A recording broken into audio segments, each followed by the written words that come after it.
కేంద్ర ప్రభుత్వం నరేంద్ర మోదీ గారి ప్రభుత్వం ఇస్తున్నటువంటి నిధులు ఏవైతే ఉన్నావో పాలమూరు కార్పొరేషన్ కి ఆ నిధులన్నీ కూడా సక్రమంగా అన్ని వార్డుల్లో పని జరగాలి, అన్ని వార్డుల్లో అభివృద్ధి జరగాలంటే ఇక్కడ కమలం పువ్వు గుర్తుకు ఓటేసి మరి ఈరోజు బుచ్చన్న గారి యొక్క గడ్డ బుచ్చన్న గారి యొక్క ఆశీర్వాదంతోన గతంలో ఇక్కడ కూడా సర్పంచ్ గెలిచిండు, మీకు అందరికీ సేవలు అందించిండు, మీకు అందరికీ అందుబాటులో ఉండి పనిచేసిండు.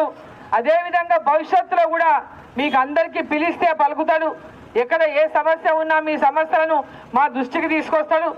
కార్పొరేషన్ ఈరోజు గెలిస్తే రేపు కార్పొరేషన్ దృష్టిలో తీసుకెళ్తాడు. కార్పొరేషన్లో ఉన్నటువంటి నెరవేర్చాల్సిన సమస్యలన్నీ కార్పొరేషన్లో మీ గురించి మాట్లాడతాడు. మరి ఇవన్నీ కూడా మాట్లాడి గట్టిగా మీకు చేపించాలంటే లక్ష్మణ్ నాయక్ను పెద్ద మెజార్టీతో చిన్నదరపల్లిలో 5 తాండల వాసులు గెలిపించాల్సినటువంటి అవసరం ఉన్నది. ఈరోజు పెద్ద ఎత్తున పట్టణం చుట్టూ చూస్తున్నారు, మన పాలమూరు చుట్టుముట్టు రోడ్లు అవుతున్నాయా పెద్ద పెద్ద రోడ్లు అవుతున్నాయి. ఇట్లా చిన్నదరపల్లిది కూడా మొత్తం ఆ రోడ్డు కలవాలని అప్పన్నపల్లికి వెళ్ళి చిన్నదరపల్లి మీద అటు చించోలి రోడ్డుకు కలపడానికి కూడా శాంక్షన్ చేయించినాం బైపాస్.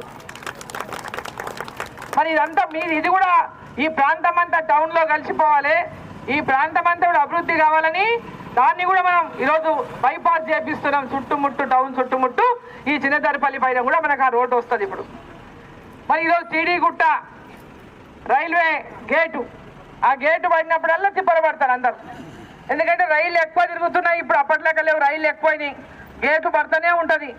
అనేక సార్లు అనేక మంది పనుల మీద పోయేటోళ్ళైనా ఆసుపత్రికి పోవాలన్నా, ఒక కాన్ పడినప్పుడు జల్దీ తీసుకుపోవాలన్నా, ఒక ఆసుపత్రికి వద్ద యాక్సిడెంట్ అయిందనో, ఒక లేకుంటే ఇంకేదైనా గుండె నొప్పి వచ్చిందనో పోవాలంటే రైల్వే గేటు పెద్ద ఆటంకం అయింది. ఈరోజు ఆ గేటు రైల్వే గేట్ కాడ కూడా ఆర్ఓబి చేయాలంటే ఎక్కడ కూడా ఆపకుండా పైనుంచి పోయేటట్టు ఆర్ఓబి కూడా శాంక్షన్ చేయించాలని చెప్పి మీకు అందరికి నేను తెలియజేస్తా ఉన్నాను.